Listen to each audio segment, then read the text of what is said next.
अवाच्य बाधांश्च बहून् वदिष्यन्ति तवाहिताः विन्दन्तस्तव सामर्थ्यम् ततो दुःखकरं नु किम् हतो वा प्राप्स्यसि स्वर्गम् जित्वा वा भोक्ष्यसे महीम् तस्मादुत्तिष्ठ कौन्तेय युद्धाय कृतनिश्चयः सुखदुःखे समे कृत्वा लाभालाभौ जयाजयौ ततो युद्धाय युज्यस्व नैवं पापमवाप्स्यसि एषा ते विहिता सांख्ये बुद्धियोगे त्विमां शृणु बुद्ध्या युक्तो यया पार्थ कर्मबन्धं प्रहास्यसि देहादिग्रहनाशोऽस्ति प्रत्यवायो न विद्यते स्वल्पमप्यस्य धर्मस्य त्रायते महतो भयात् व्यवसायात्मिका बुद्धिः एकेह कुरु नन्दन बहुशाखाह्यनन्ताश्च बुद्धयो व्यवसायिनाम् याभिमां पुष्पितां वाचं प्रवदन्त्य विपश्चितः देशबाधरता पार्थ नान्यदस्तीरिवादिनः कामात्मानः सर्गपराः जन्म कर्म फलप्रदाम् क्रिया विशेषबहुलाम् भोगैश्वर्यगतिं प्रति भोगैश्वर्यप्रसक्तानां तया पवितचेतसाम् व्यवसायात्मिका बुद्धिः समाधौ न विधीयते त्रैगुण्यविषया वेदाः निष्त्रैगुण्यो भवार्जुन निर्द्वन्द्वो नित्यसत्त्वस्तः योगक्षेम आत्मवान्।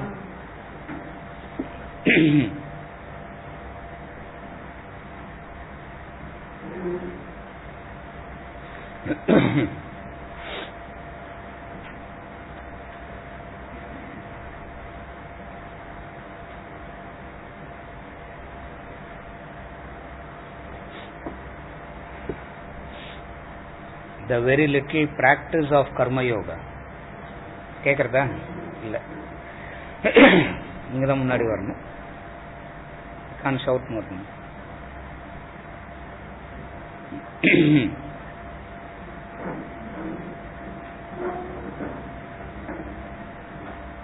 Sana. இல்ல வாங்க. It will come in a few minutes.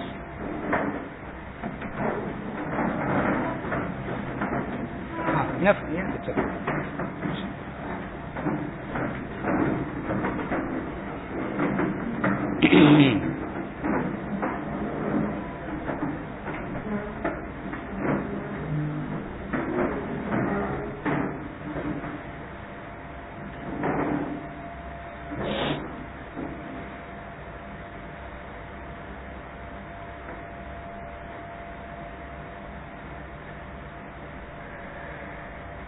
Even very little of this practice of karma yoga protects one from great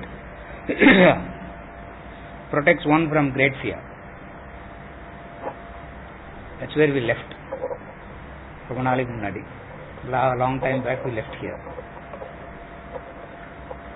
The fear, karma yoga protects one from fear. Karma yoga, action for the sake of self-realization is karma yoga.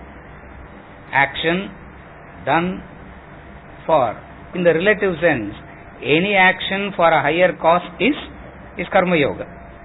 In the true sense, action for the sake of self-realization is karma yoga.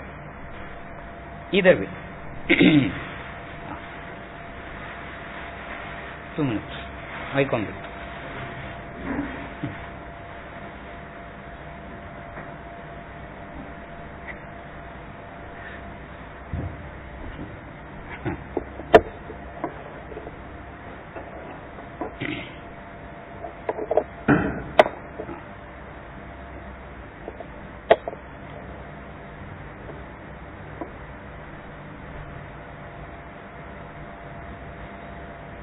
When actions are dedicated for the goal of self-realization, it turns into karma yoga. Opposite of karma yoga is selfish actions, self-centered actions. Selfish actions, self-centered actions is actions driven by desires. And the desires is of two types. Directly you can ask something for your own self, or you can ask for someone else. But nevertheless, the very asking itself turns it into a desire.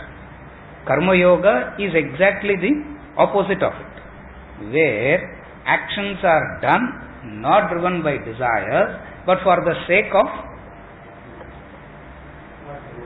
what you ought to do, for the sake of realization, for the sake of spiritual evolution.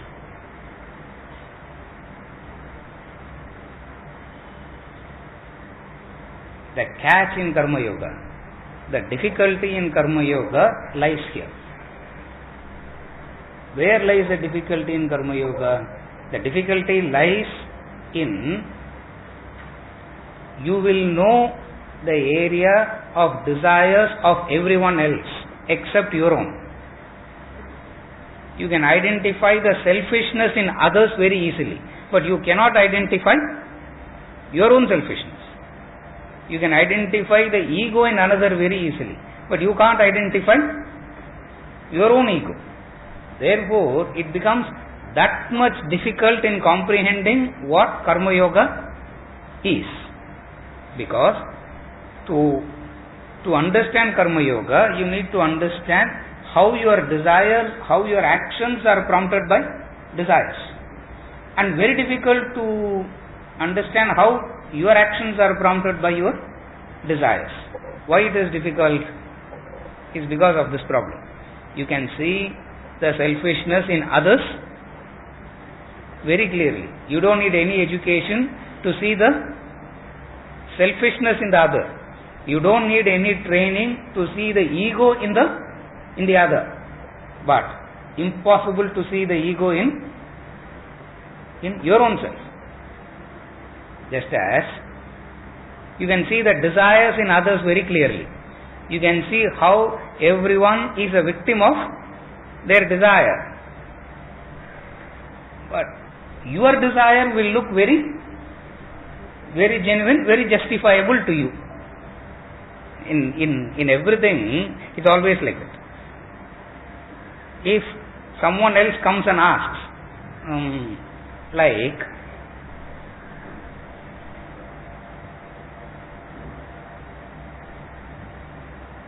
the maid at home comes and asks you, I need 10,000 rupees, give. You can immediately see what? Oh, how greedy it is, how selfish it is. You can see it very clearly there. In your own case, you can never see that. You can see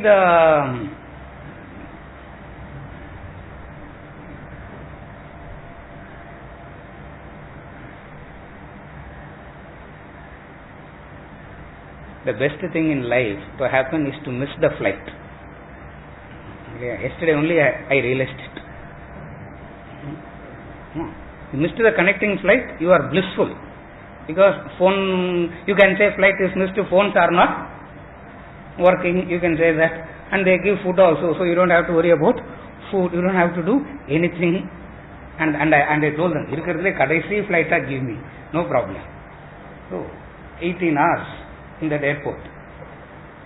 So I walking around, so one magazine saw the list of 500 richest, Forbes magazine. I saw that. First time I saw the actual value of each and every fellow. So I meant only for reading. Said, of course it's meant only for reading. Even if you take that book, what you can do with that book? Because in that book, Bill Gates' phone number is not there. No, if that phone number is there, Lisa would have told me bring that. Jayanth would have showed a photograph.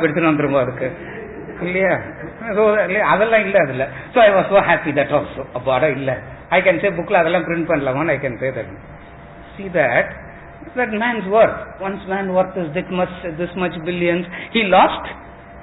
How the worth is reduced, how the worth is increasing. You see all that, you can see so clearly why a human being needs. Why does a human being needs so much? You can see it. You can see it so. You can see the greed in the maidservant clearly. You can see the selfishness in that man clearly, but it's impossible to see it in your own self. That's the difficulty. You can see it it doesn't matter. It has got nothing to do with anyone having less or more. It's so clearly visible in others, but impossible to understand it in one's own self. Therefore, the practice of karma yoga becomes an impossibility. Almost it becomes an impossible exercise, because to do karma yoga is to recognize the desire in one's own self, is to recognize the selfishness in one's own self, number one. Number two is to recognize the ugliness of being selfish. So, how ugly it is to be selfish and self-centered. A recognition of that ugliness will make a person do karma yoga. And little bit of this karma yoga is enough, he says. Little bit of this karma yoga is enough to make a person rid of fear. Fear. Great fear. What is the great fear? The great fear, there is only one thing, fear. Great fear, he is saying, Mahato Bhaya. What is the greatness in fear? Every human being is affected by that fear. What is the fear? The fear of what will happen to me tomorrow. The fear is never about, you will never fear about what will happen to me now. Clear? Unless you are experiencing turbulence in the aircraft. After you will have a fear. What is going to happen now? They say after the turbulence starts, he says fasten the seat belt. Otherwise, the fear is always about the fear of tomorrow. The fear of tomorrow, either for your own self or for those whom you call as yours.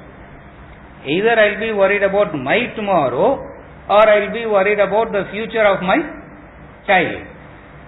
But nevertheless, fear is always about the tomorrow. Number one.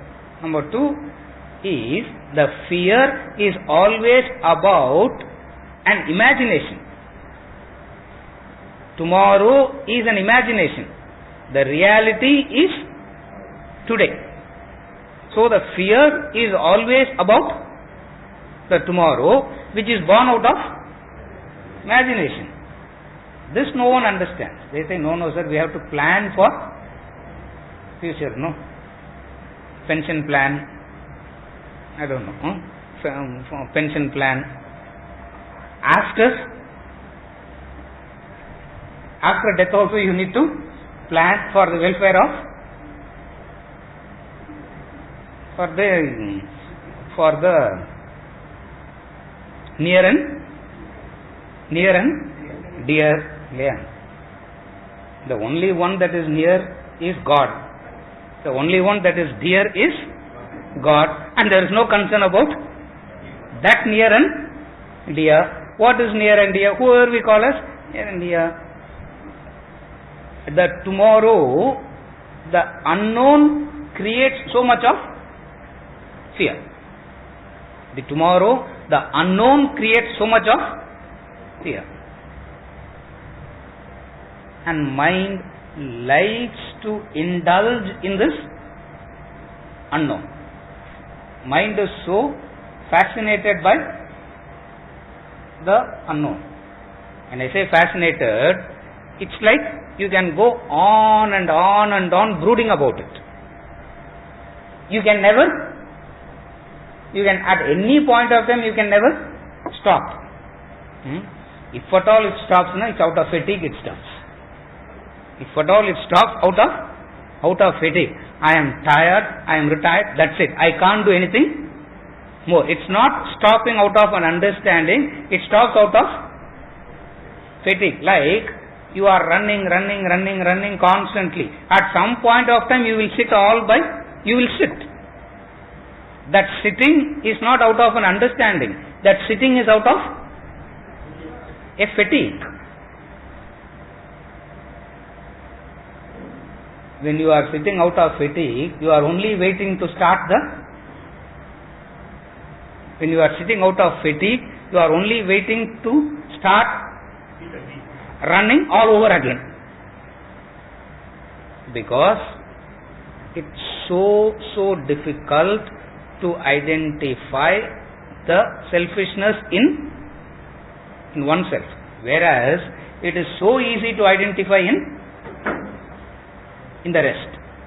Just as you can identify the desires of others, you can see the greed of others very clearly, but impossible to see it in one's own self. Not only it is impossible, the dangerous aspect is this: it looks so justifiable to you. Your own acquisitions looks very justifiable to you, but all others acquiring looks very greedy. Why people need so much? But you can never turn around and ask, why do I need so much? That day you can ask this to your own self, fear leaves you. Till that time you will be a victim of fear, irrespective of what you have and what you don't have, there is the fear.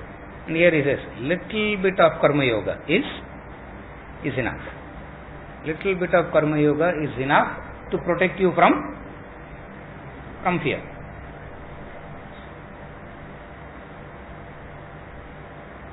Karma yoga is actions for eliminating the desire from another angle.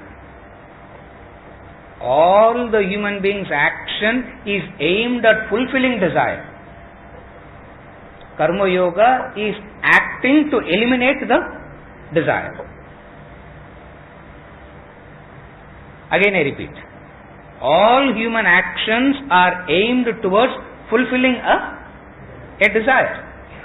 That's why whenever we talk about desireless action, we always turn around and ask, how is it possible to act without how much ever you can hear about desireless action, you will come back and ask how is action possible without a desire, sir? It's not possible to act without a desire, no. So, two things. What is karma yoga? You act in such a way to eliminate your desires. Is karma yoga. What is the opposite of karma yoga? You act in such a way that your existing desires keeps on multiplying. Either the existing desires intensity develops or you go on gathering new desires. Two possibilities again, carefully follow. One possibility is your existing desires intensity increases, or you develop new desires.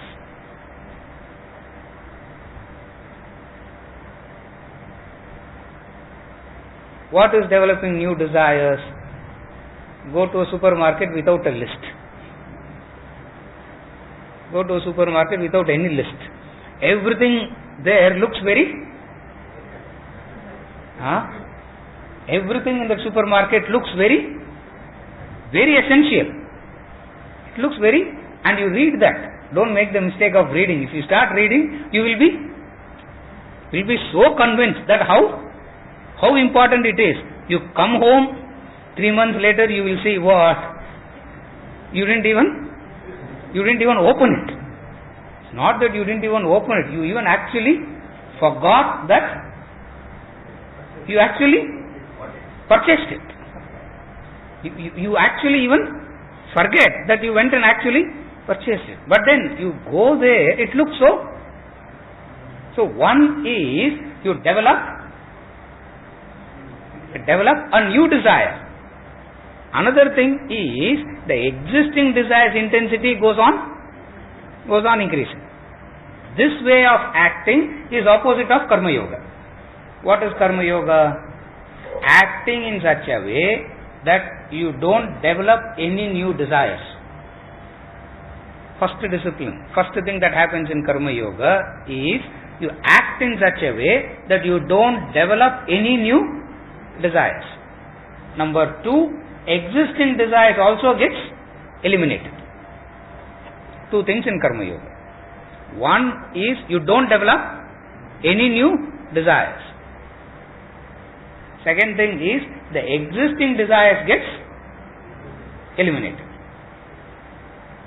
You can start this process only when you are clear about the ugliness of your selfishness. If selfishness and self-centeredness looks as the right way of living, now what to do? If selfishness and self-centeredness is the right way of living, now you will not know. Karma Yoga becomes impossible. When you are not doing Karma Yoga, you are a victim of fear. Little bit of this Karma Yoga you practice, Arjuna, you will be free of your fear. You need to understand that he is talking about fear to a man who is supposed to be fearless. Arjuna he is not talking to, supposing if he comes and talks to me about fearlessness, why are you, get out and fight, it's understandable. Any sign of fight, I go and hide myself. He is not talking about fear to that man. To whom he is talking about fear? To a person who is supposed to be fearless. Arjuna is a fearless man. Otherwise, he could not have won so many battles. And the uncertainty of life is seen so clearly in a battlefield. Nowhere else you can see it. Uncertainty, death can be seen so clearly in the battlefield.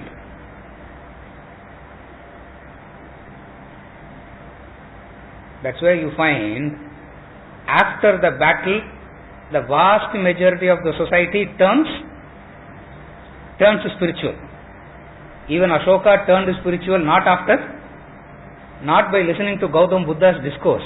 He turned spiritual after the war, because the pain of life, the uncertainty of life can be experienced only in the war. See, today we don't see wars like that, because you press a button somewhere, where 3000 miles the missile goes and hits. You don't even looks like playing a video game. Yeah, looks like today war has become like a video game where you don't actually see it. No, in those days wars are not like that. Wars are not like where they saw the pain. What is the uncertainty of war? What is the pain of war? The war was fought in a very crude. The war was fought in a very crude way. What is the crude way of fighting? One man will be dying 40%, and it will take another few hours for that man to die, because he is not shot with AK-47, 15 bullets and all. Some hand is cut, some leg is cut, and most of the time by natural forces of the body that man will be left injured for the rest of his life. Where he is seen that uncertainty of life, that's where you need to, this I am not going to go into detail. You sit and visualize the war. To such a man he is saying, your fear will go. What is the fear? Even though he got into the battlefield, all along he was able to go through that pain. All along he was able to go through that difficulty. Because of what? Because of that selfishness in him made him blind. Carefully follow. Arjuna's selfishness made him blind to all that. In fact, to a point where he was relishing all that. Maybe, otherwise how he can fight? Again and again. Maybe he was enjoying that. Maybe he was relishing that. The selfishness made him blind. Suddenly he is exposed to the new kind of battle. What is the new kind of battle now? All other fights, he justified it by saying, it's for this people I am fighting. Now he is fighting that same group. Are you able to understand the difference? All along, like, this is the emotional trauma, this is the emotional suffering that everyone goes through. All my lifetime I sacrificed for this person, sir. And that person turned against me. Yeah. That's Arjuna's condition now. All along he was able to justify the battle. He was able to be blinded because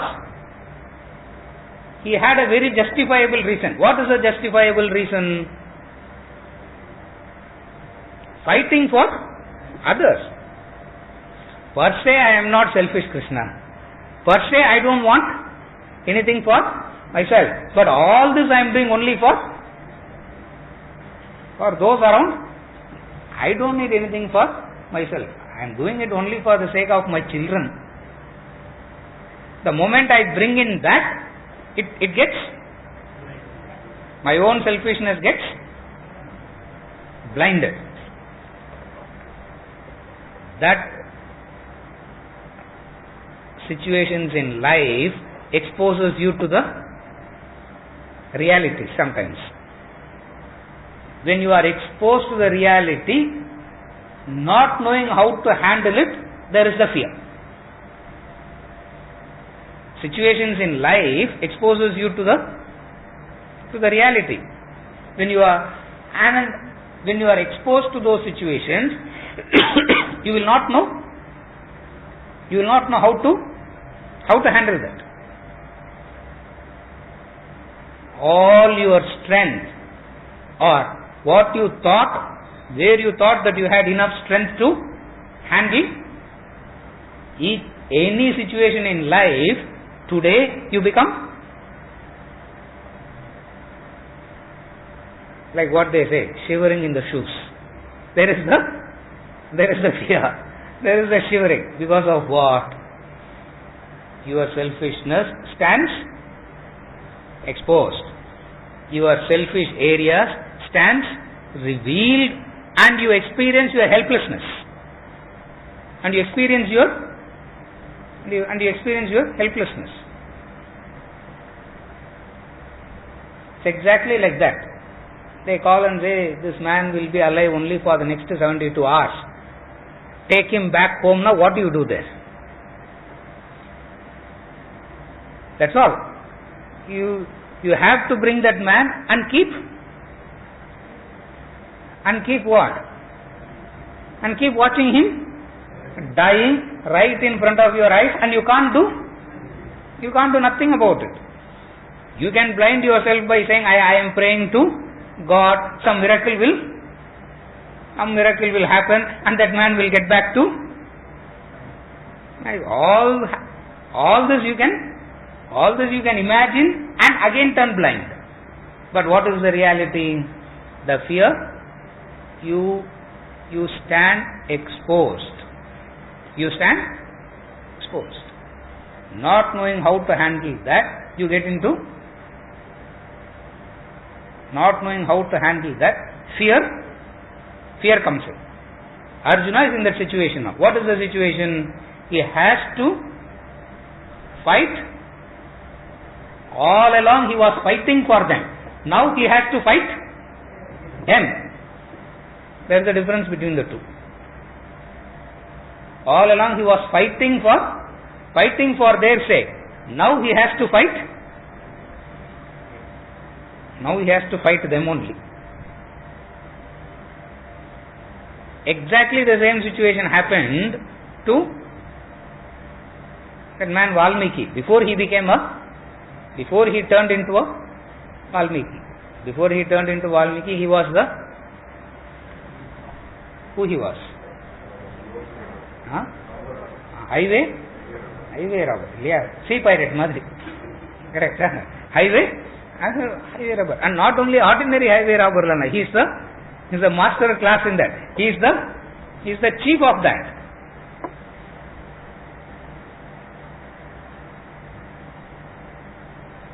He caught hold of Narada.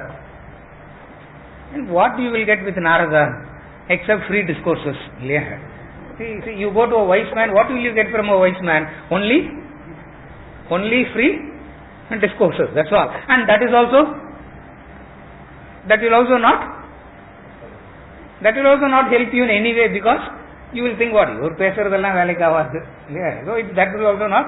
So he caught hold of Narada and he said, point blank, what do you have? Give. He said, I don't have anything. How can you not have? Because first time he is hearing someone saying, I don't have anything. At the sight of him, when everyone screams in fear, first time someone is having a conversation with him. The sight of him, everyone starts screaming in fear. He is having a conversation with him. What is the conversation? I don't have anything. If you have something, give it to me. Now what do you do? He says, my dharma is what? If I meet anyone, I have to steal. He is saying, that's my dharma. My dharma is to steal something. I have to take something from you. What? Okay, I will give you some. You can take only that which I have. I have knowledge. I will give you some knowledge. Take that. Sir, what is this now? First time I am hearing someone giving me, so I will take, because still he has to take something. No, that dharma is to take something. He said, okay, I will take that from you. What? Okay, why are you doing all this? Don't you see the pain that you cause to another? Don't you see this that you cause to another? Even though knowing, why are you doing all this? He said, what foolish man are you? I am doing all this to protect my family. Not only my family, I am the head of this entire clan, and it's my duty to protect them. Remove that name, remove the profession. This is how everyone. Remove the profession and see, you don't have to worry. It looks like, exactly like your autobiography it will look. Yeah. Only the profession makes him look inferior. Otherwise, everyone is the same. He's saying the same thing. What is wrong in this? Okay. Don't you think it's all adharmic? No. What is adharmic in this? There's nothing wrong. There's a beautiful conversation.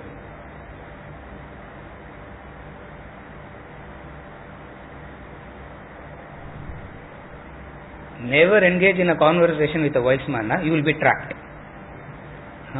The best thing is to ignore him. Yeah, Bharat. Never engage in a conversation with a wise man because you will be trapped. You will be caught. The best thing is what? Simply chuma thala nod pannite escape. If you nod, it looks like you have accepted. Now he also comes. And poor man, Valmiki didn't know this technique. We are master in the technique. He didn't know this technique. He actually got into a conversation with him. What happened finally? He said, go out and go and ask them. He said, what to ask? I am accumulating so much of sin by doing all this. Will anyone share it? He said, what question? Of course everyone will share it. What is your problem? He said, go and ask them and come back. In case you escape. So why will he escape? Because he is already trapped. Even if Narada escapes, this man will go searching for him, because which he didn't understand all that there. He said, okay, I will wait. I don't trust you. So he ties him to the tree. He also gets tied because he knows he is trapped already. No, he ties him to the tree. He goes and asks the father, you know, father, how I am saving you all along, protecting you all along. That and all I don't know. I don't care. Your duty is to protect me, but I was doing this. Will you take care of? Will you take little bit of that? Sin also? Why should I take care? Your job is to protect me. You handle that. He went and asked the father, he went and asked the mother, he went and asked the wife, he went and asked his children, he went and asked everyone. Came back completely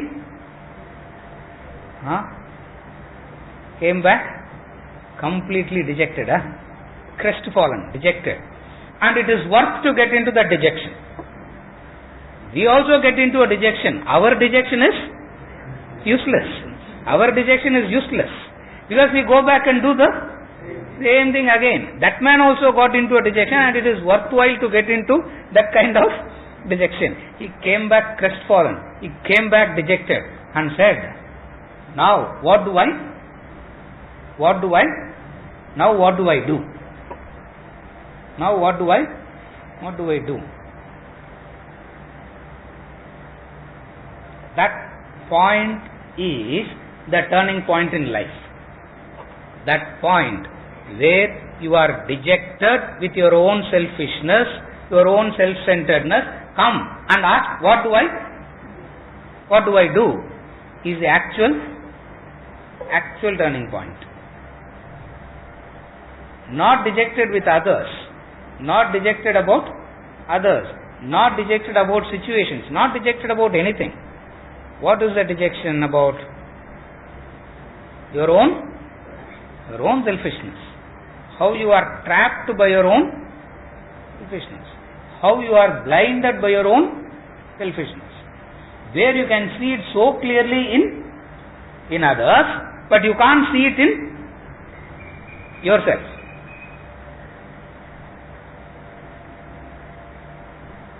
Your own greed looks legitimate to you. Others' needs also looks like greed to you. Again I repeat. Your own greed looks very, very legitimate. Others' needs looks very greedy. How to be aware? How to be aware? I don't know that. You have to be aware. That point is moving away from fear.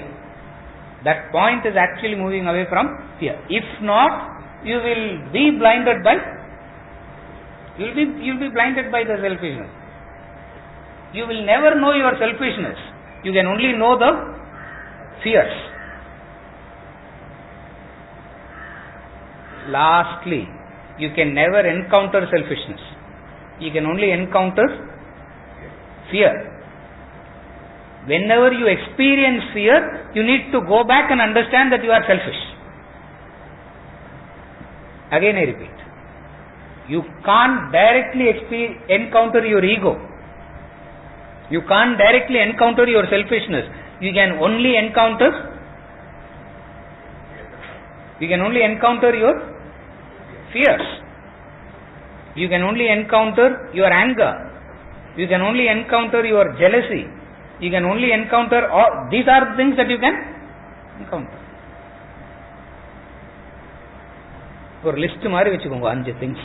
It becomes very, very clear. There are only 5 things that you encounter. Any of these 5 you experience, know that you have selfishness and desire. What are the 5 things? I have said this before, I am saying this again. The 5 things. Krodha, anger. Bhaya, fear. Mada, arrogance. Matsarya, envy, jealous. The 5th one? 5 things. First one is anger. Second one is fear. The third one is arrogance. The fourth one is envy. The 5th one is lust, greed. All these 5 collectively makes you deluded. All these 5, or if not one itself can make you deluded. That's moha. That's moha, delusion. Now you can never encounter your ego directly. You can never encounter your selfishness directly. With these manifestations, with these symptoms, you understand that there is selfishness. But then all these manifestations in you looks very justifiable to you, looks very correct. When I see the iniquities only, I get angry, sir. When I see others ill-treated, I get. Otherwise, I don't get. No. Why do you have to get angry? You follow what I am saying? See, that anger in you has a justification. You will say, no, I am not angry yet. It's not maybe others' anger come out of selfishness, but my anger comes out of selflessness. Follow what I am saying? Your greed doesn't appear like greed at all. What is greed? Anger is what? Desire interrupted is anger. Desire interrupted is anger. Losing is fear. Fear comes out of the imaginary loss. What is greed? What is greed? Connect everything to desire. What is desire? What is greed? Intensified desire. What is greed? Not wanting to pay the price, full stop. That is greed. Not wanting to pay the price. That's all greed is all about. This phone is, I don't know what is the price of this phone. Let us say this, Apple only. The price of this phone, let us say, is 50,000 rupees. What is greed? If you are willing to pay that 50,000 and take it, no, it's not greed. What is greed? Discount la kadakuma. Is there in the site la pona you get it at a least price. Amazon la 49,999 only. Flipkart la 49,999. 98 only. What is greed? Not wanting to pay the price. That's all greed is. Equate it like that, it becomes clear. But then, your own greed will not appear to you like that. Your own greed will appear like what? You are being very prudent. You are being very careful, sir. Otherwise, people are cheating. Therefore, I have to be careful. Not realizing that you are just being greedy. It's impossible to understand it in your own self. In others, it's very easy. So funny. Yesterday, standing, when we took the flight in the earlier destination itself, it was very clear that we are going to miss the next flight. மேல signal கோசரம் ஓரம் கட்டில அவங்க நிப்பாட்டுறது இல்லையே. When it takes off only you know that you are going to miss the next flight. So we know that we are going to miss. After in the fear, simply, can we go? Can we go? Now, how can we go? You just missed. Come down, rushing, and the fellow said the flight has already left. Go there. I'm standing in the queue now. That 3 o'clock in the morning, you are asleep. 3 o'clock in the morning, that person is also asleep, not knowing what is happening. What can be done? Nothing can be done. Go. So 2 fellows left. Another. What will I do with 2? What will I do with 2 children? Okay, food coupon. Last in the queue. I am the last in the queue. I said, see my head, I am already bald. I have sciatica pain, I have headache, I have stomach ache, and I am a frequent flyer. Something, ellam poi, there's nothing truth in it. Amen. Oh, that's all. Now, not knowing what to do, you should have seen that. In 2 hours, I got a visa to go out and come back. They gave a visa, they gave 2 options.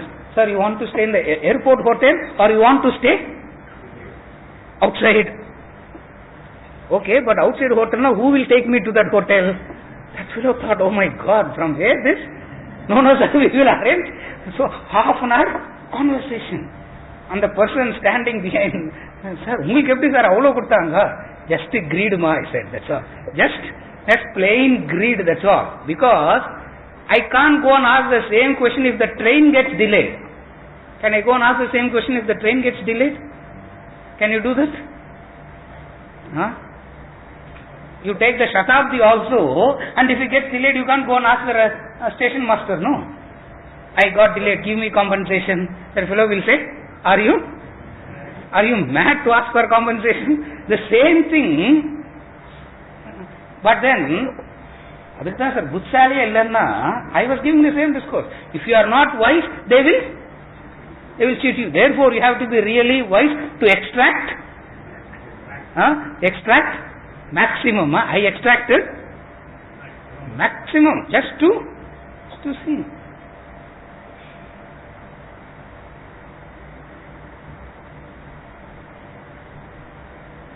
After doing everything, I asked, can this be exchanged with someone else?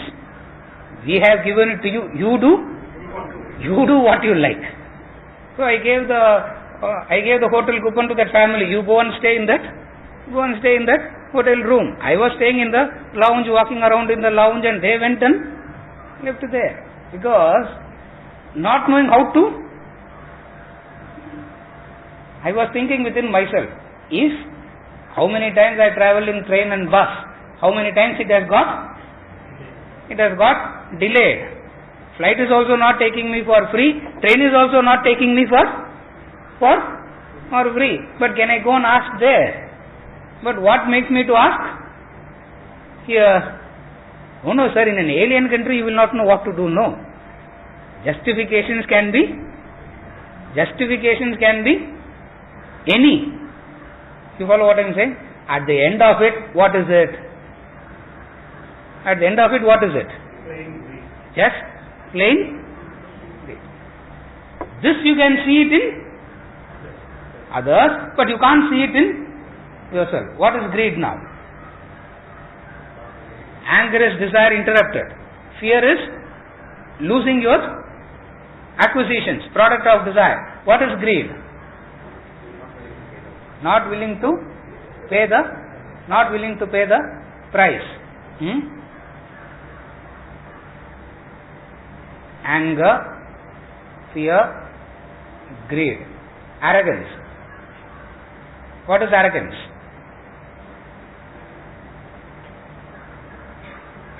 What is arrogance? Arrogance is I am all right. Nothing will happen to me. That's all arrogance is. I am all right, sir. That's all arrogance is. Nalini dalagata jalamati taralam, he says. In a split second, the whole thing changes and your whole life is turned upside down, topsy-turvy. Arrogance, 1 second before that, 1 minute before that man, what is arrogance? Are you able to follow what arrogance is? Arrogance is nothing but I am all right. Nothing new is like a joke. He says no. Everyone comes and says I am. How are you? I am fine. Nothing in you is fine. In every lecture he keeps giving this example. I am fine. Nothing in you is fine, but you believe that you are. That's arrogance. Some desire of yours getting fulfilled make you to believe that you are fine, that you are all right. What is envy? What is envy? Greed I have already explained. Fear, somebody possessing more than yourself. Stomach burning. Stomach burning.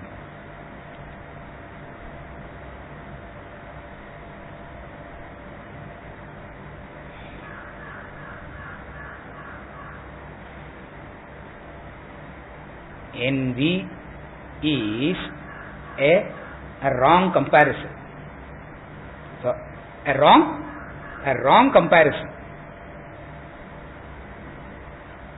All your growth is looking at the growth of others and wanting to get there. By yourself, you will never want to go anywhere. Are you able to follow? What is envy? Envy is nothing but you see someone having something, that man having it prompts you to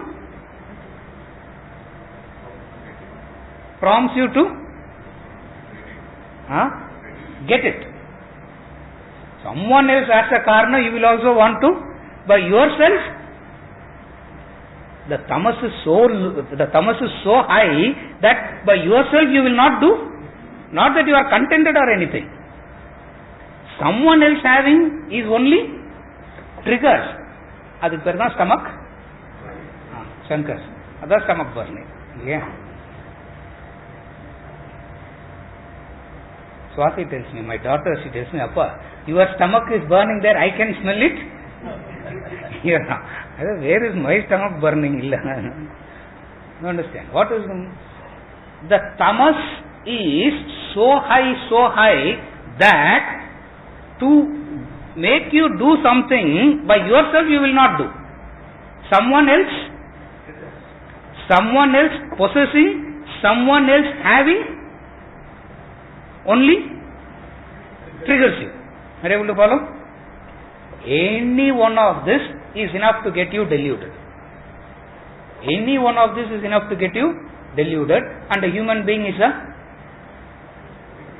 human being is a victim of all the five. Victim of all the five.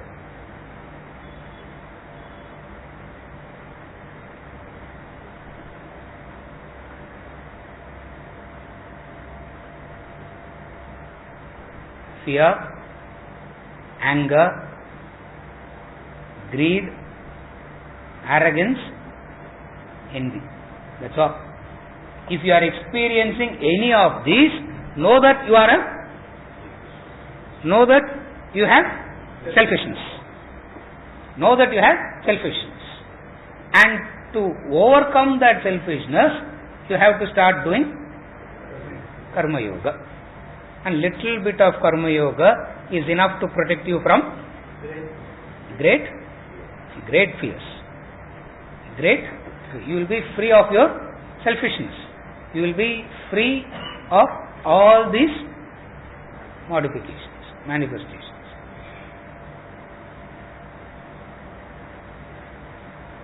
In this, there is no loss of effort, nor is there production of contrary result. This I have explained so much, just to refresh the memory. This I have already explained so much. Nor is there production of contrary result. The power of Karma Yoga is that.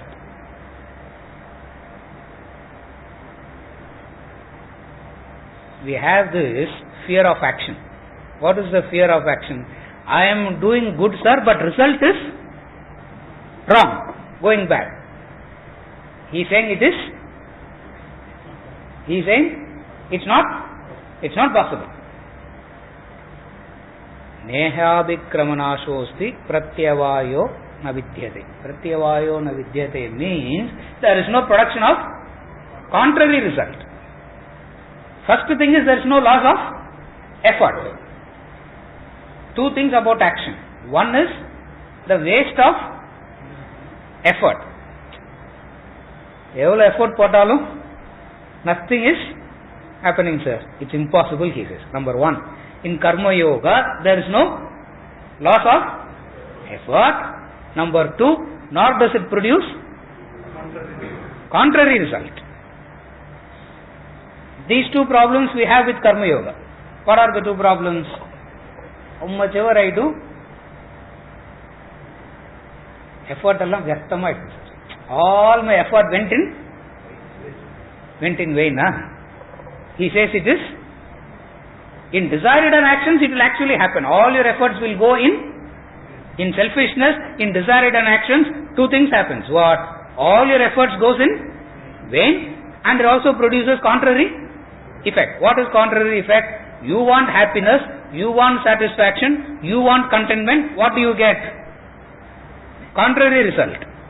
In selfishness, it happens. In Karma Yoga, it doesn't happen. But we have the ulta understanding, tamasic intellect. What is that? We think in Karma Yoga only all this happens. He says just to change your understanding. In Karma Yoga, there is no loss of effort, nor does it produce contrary result. In selfishness, it's loss of effort. What is the loss of effort? With so much of effort, so much of thing, whole lifetime you plan and plan and plan and accumulate and accumulate and accumulate. What happens? It just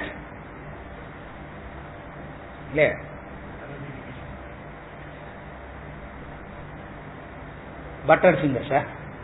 It just slips and you can't do anything. Loss of effort. Contrary result. What is the contrary result? You do it to be happy. You do to be contented.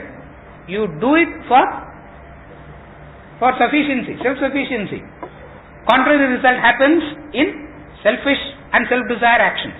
Here, there is no loss of effort, nor does it produce contrary result. Little bit of this practice, little bit of this dharma you practice. He calls this as Karma Yoga, he calls it as Dharma. Swalpamapyasya dharmasya. Swalpam means little bit of this Dharma you practice, Arjuna. You don't have to practice Karma Yoga. Yeah. Little bit of this you taste it, now you will do it all by your 24/7, you will end up doing it. But first, little bit of it you practice. After tasting the higher, you can't get back to the lower. Yeah. After experiencing the higher, you can't get back to the. So he is tempting. He is just persuading. He is using all possible methods to convince you to do Karma Yoga, and we are foolproof. Yeah. How much ever he tries to convince us, we remain unconvinced, undeterred. We remain unconvinced about what? Doing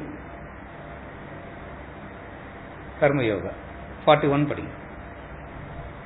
Vyavasayatika buddhi ekeha kuru nandana bahushaka hyanantascha uddhayo vyavasayina vyavasayatika buddhi ekeha kuru nandana bahushaka hyanantascha. In this, the intellect is resolute and one-pointed.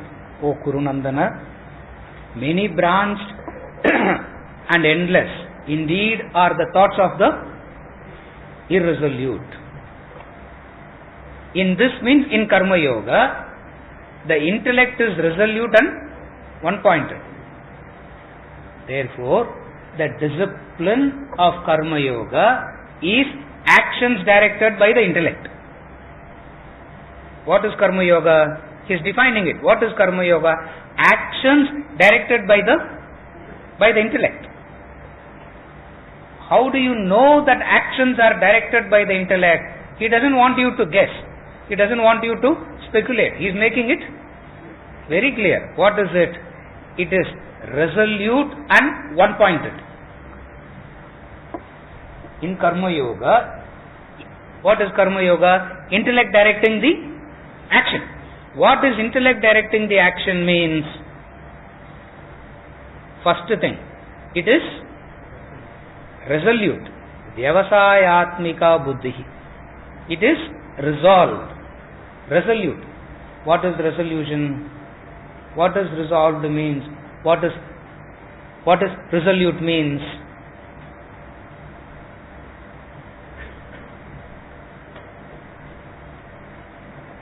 A firm conviction, a firm understanding. As a result of it, you will never go back to selfish, self-centered ways of acting. When you are so convinced, you will never go back to selfish, self-centered ways of acting. That is called resolute. And one-pointed. One-pointed means you will be practicing it 24/7. Otherwise, Monday to Saturday, selfish actions, Sunday anniki, selfless action. It doesn't work like that. Yeah. Sunday religion, Sunday father madri, Sunday Karma Yoga.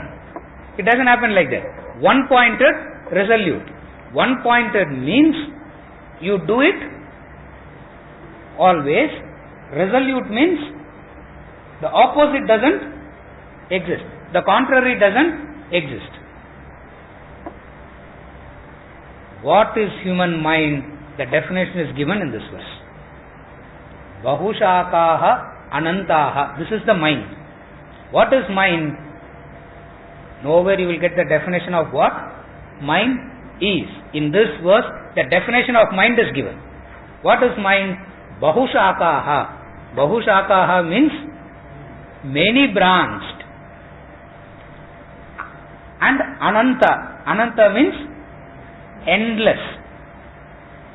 Many branched and endless are the thoughts means desires, are the desires of the irresolute.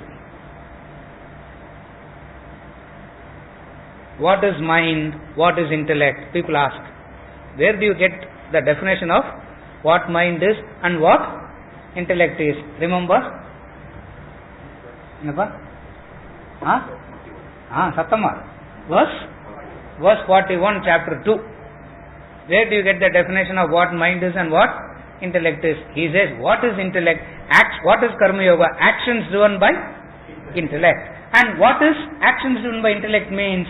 How do you understand that? It is resolute and single pointed. It is resolute and single pointed. Then it is intellect. What is mind? If it is not intellect, it is mind. What is mind? Bahushaka and Ananta. Bahushaka means many branched. What is many branched? From one to the next, to the next, to the next, to the next. Sometime you have to sit and do this exercise. You will understand how this definition of mind is. So the clarity in these two definitions. Many branched. How the thoughts jump from one to the other, to the other, to the other. If only you can trace it back. See, don't follow the jump. You can never follow the jump, but you can trace it back. When you trace it back, you will understand how the second thought is completely unconnected to the first. Strike a conversation with anyone, you will know how it is many branched. Cricket. Cricket match, sound, India-Pakistan final. But India-Pakistan, you know that Gandhi and Jinnah will go to. This is called many branched. You are able to follow. That's why you have a conversation with anyone beyond the point you will get. Almost insanity is almost insane is this human being, because it goes many branch from one to the other to the other. No connection at all. That is many branched. Second thing is endless. Endless means what? Endless means it keeps appearing again and again and again and again and again. Many branched and endless is the mind. This nature of the mind makes you irresolute. This victim of the mind, this nature of the mind makes you irresolute. What is irresolute means?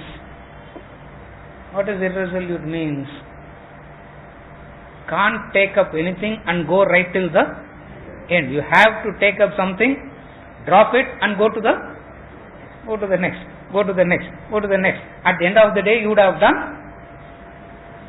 10 unfinished tasks. Nothing would have been, you would have taken up 10 and all 10 remain unfinished. Nothing would have finished. To the point where if Yama comes, he will say, please give me 5 more minutes. Please give me 5 more minutes. Please give me 1,000 more years. You know, this is the starting point of Mahabharata. See, Mahabharata, we know only Bhishma, Arjuna and Kauravas and Pandavas. No, they are the end product of this. They are the end product. You know the starting point of Mahabharata? There is the king called Yayati. That's the starting point. Suddenly he realized that he was so caught up in acquiring, he realized that he didn't have any time to enjoy at all. So Yama came to take him. So he told Yama, what? You have come too early. Because all the time I was only expanding. Expanding means acquiring. No time to enjoy. Please give me some time so that, don't you have some heart? Can't you see how much I tried, how much I worked hard, never enjoyed anything? Don't you have some heart to give me that time to enjoy? Yama said, my dharma is, if I come, I have to take someone from the family. You decide who. And story is this. And Yayati had 100 sons. He said, okay, I will not take you, I will leave you, but I will take one from your son. So ask them, who wants to come with me? Who wants to come with me means what? Ganesh. Who wants to come with me? Who's going to? Will anyone want to die for you?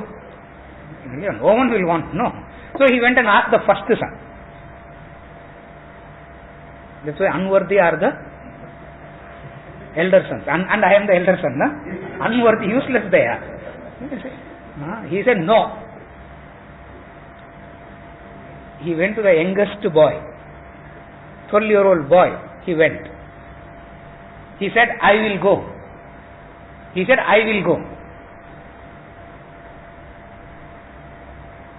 went to Yama. Yama said, you are a young boy. They are cheating you and they have cheated you and they have sent you to me. Why are you coming with me? Boy turned around and see, I have seen that man. If in 1,000 years this man is not going to get satisfied, I don't think that he can get satisfied ever. And if I stay with him, he will train me to do the same. It's better to come with you. The story of Mahabharata was not the lineage of that man. The story of Mahabharata is the lineage of the leftovers of 99. You know that? Read Mahabharata from the beginning. The story of Mahabharata, the lineage of Mahabharata is the leftover of that 99, all wrong trained fellows. Only one boy got trained correctly. What is the right training? He went and said, endless it is. இதுக்கு இவ்வளவு story சொன்னா எண்ட்லெஸ்னு சொல்றதுக்கு அவ்வளவுதான். இல்லைன்னா என்ன வாழ்க்கைக்கு ஸ்டோரிலாம் சொல்றது sir, ரொம்ப பிலாசபி பேசினா I am getting bored. Whether you are getting bored or not, I don't know. I am getting bored. And I am constantly listening to what? I am also talking, no? Yayati had 100 sons. 1,000 years he lived and he wasn't satisfied. Endless it is. That's what he says. It is Bahushakaha, many branched. Na? More many branched, more attractive it is. More many branched, more fascinating it is. Clear? That's why in the movies, the dream songs are the hit, no? They will be sitting in one village, not even having proper clothes to wear. Next scene, they will be dancing in Switzerland. Look at him with white hair. With white hair, already he is talking about dancing in the endless. Endless it is. It's so fascinating it is. It's so attractive. It's so fascinating. Many branched. What is many branched? Little bit of action, little bit of love, little bit of comedy, little bit of this, all put together in one movie, and it becomes a mega hit. You understand that? Many branched and endless is the mind. that mind makes you irresolute. That mind makes you irresolute. If you are a victim of the mind, you will become irresolute. What is intellect? Vyavasayatmika. Vyavasayatmika means it is resolute. Resolute means having resolved to do. Having resolved to do. Having resolved to do one thing and sticking to that. That's all. That's all resolute is. Because in life you can do only one thing. I want to become an engineer in case if it fails as a backup medicine. I want to do medicine, sir. In case if it fails, little bit of chartered accountancy. It doesn't. You can do only one, many branch. Mind says you can do anything. It doesn't. Little bit of I am a professional, but I want to be a part-time farmer. Either you are a farmer or you are. See, but the many branch makes you to believe that you can do all this. You follow what I am saying? Intellect means it is first thing, one pointer. Second is resolute. What is mind means? Mind means many branched, bahushakaha. Many branched means you can never trace it to the original. That's what it means. Many branched. You can see the branches outside and you can never connect everything to the origin, to the root. Many branched means that. In the 15th chapter he will tell you, don't worry. It's all the primary root and the secondary root. The 15th chapter he will explain. What he is saying here is, it is many branched. Many branched means it can never be traced to the original root. Many branched. Second is endless. Endless means the cycle repeats itself. The cycle keeps repeating again and again and again, and you can't do anything about it. These two makes you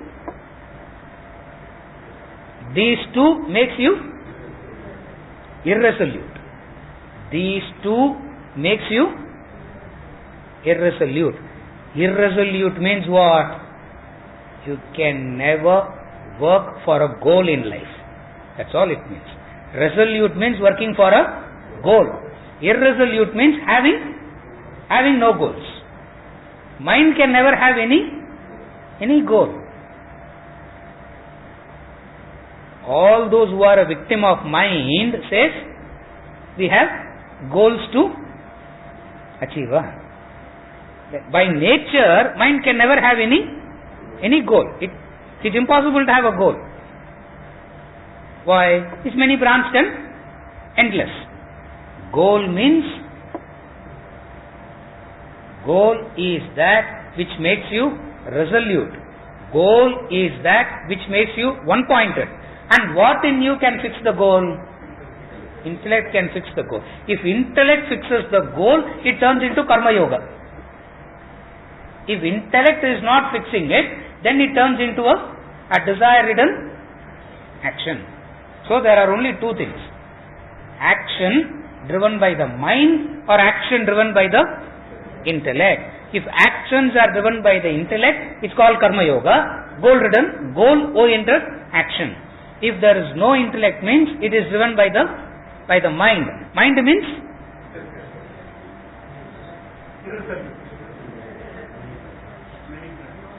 many branched, irresolute. Mind means desire-ridden action. You can't, by nature, you can't have a consistent desire. It's impossible. Desire and consistency doesn't go together. Desire and consistency never goes together. Desire makes you, it is the goal that makes you consistent. Desire makes you inconsistent. That's why every few years it keeps changing. Every few years it keeps changing. What does that mean? What you liked 10 years back is not what you liked 5 years back, is not what you like now. At any point of time you will think, this is it. Just as 10 years back you thought, that's it. 5 years back you think, this is it. Now you think, this is it. In the class you think, this is it. Half an hour later, something else and come. That's it. If you look back, you can understand how at any point of time you thought this is it, and it just kept on, and it just kept on jumping from one to the other. Vyavasayatmika buddhi ekam. It terms one pointed. One pointed means one thing. That's it. There is no going back. There is no turning back. This is the function of intellect. If intellect is not there, what happens? It's the mind. And what is mind? Bahushakaha anantaha. Ananta means endless. To understand what endless is, remember the starting point of Mahabharata. The starting point of Mahabharata is endless. It started like that. It has to end in a tragedy. Yeah, what is the tragedy? The entire Kula got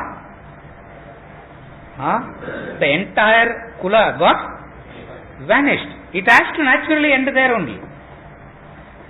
But then you can never connect the beginning and the end, because in between there are so many characters, there are so many situations. You get carried away by that. You get lost in that. Many branched and endless is the mind. And what is intellect?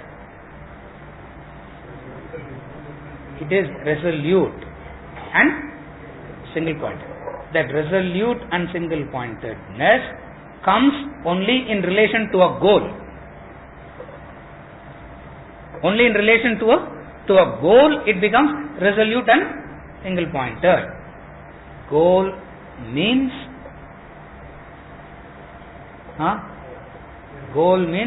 higher. Relatively it is higher. Absolutely self-realization, God realization. For all practical purposes, intellect starts functioning only when you have fixed on the goal of the higher, the self-realization.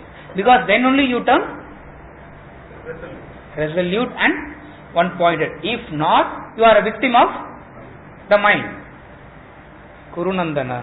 Kurunandana means darling of the Kurus. You are supposed to be the darling of the Kurus. And who are you? Victim of the mind. Kurunandana. Nandana means the darling, the best, the most attractive. That's the Nandana.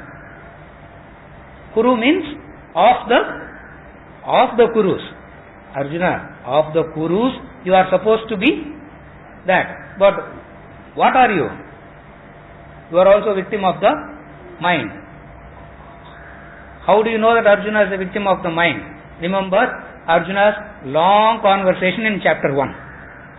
What all he spoke, unconnected to each and every statement, unconnected to others. But then it looked like a perfect argument. Many branched and endless is the mind. What is intellect? Resolute and single pointed. It doesn't say it directly. From these there are few verses like these from where you get the definitions. as we go along, I will keep explaining. What are those verses from where you get this definitions? One such verse where it is defined is this. What is mind and what is intellect? Where are the definitions given? One such verse is verse என்ன number பா? chapter 2 verse 1. சரியா?